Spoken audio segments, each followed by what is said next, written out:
Parkir yang ini juga di tendang biasa ya. Boboiboy Brisbane masih bersikukuh untuk mengalahkan Puak Salju sendirian dengan kekuatannya. Yaya di sini tak bisa melakukan apa-apa tentang itu. Kemudian Yanari pun yang mendengar berterima kasih banyak karena telah menolong kaum Puak Bara. Boboiboy Brisbane bertanya lokasi yang akan mereka tuju. Tapi di sini memanggil Yaya dan Gopal dengan nama yang salah. Gopal pun di sini bertanya lokasi senjata rahasia ada di tempat Pirapi dan Mawaris bertarung dulu di puncak bakar beku. Sementara itu, Feng pun bertanya-tanya mereka ada di mana. Soalnya banyak logam berkilau. Atau Roka-Roka pun bilang ini berada di bawah pegunungan bakar batu di tengah-tengah lokasi Talistiwa. Feng pun di sini masih bertanya-tanya. Atau Roka-Roka pun di sini menjawab nanti akan dijelaskan. Yang terpenting sekarang mereka harus pergi segera ke teman-temannya karena menurut firasat untuk Roka-Roka akan ada sesuatu yang terjadi. Roka-Roka pun bertanya bagaimana mereka bisa naik ke atas. Atau Roka-Roka pun menemukan sebuah benda yang mirip lift.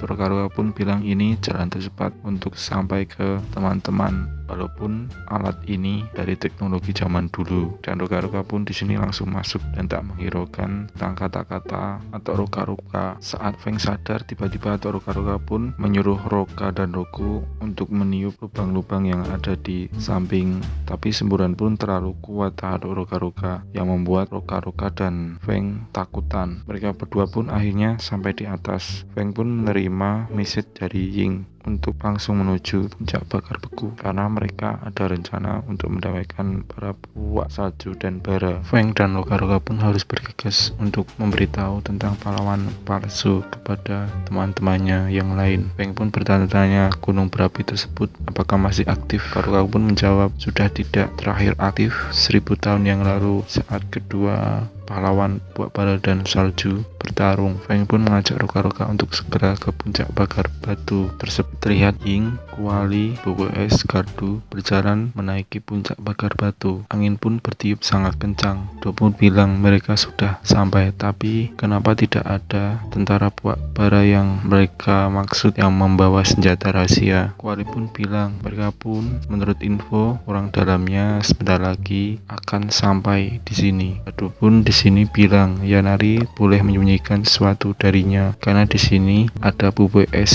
berada di pihaknya. Dirinya adalah pahlawan terkuat bumi. Bobo Es pun menjawab dirinya pasti akan menyelesaikan perang ini dan akan menciptakan damaian di planet ini. Ying pun memuji rencana Kuali dan Gopal, rencana yang tak mungkin Ying pikirkan. Kuali pun menjawab pastilah tempat ini sangat memorable bagi mereka berdua yang tak mungkin mereka tolak. Ying pun tiba-tiba sadar dan bilang pasti mereka hanya asal-asalan saja. Saat mereka berbincang-bincang, tiba-tiba Gardu pun memberitahu bahwa ada sesuatu yang bergerak dari jauh. Nari dan Gardu pun tak sadar bahwa mereka adalah orang yang mereka kenal. Mereka berempat pun terdiam setelah melihat satu sama yang lainnya. Mereka juga saling menyebutkan nama masing-masing dan saling tunjuk satu sama lainnya.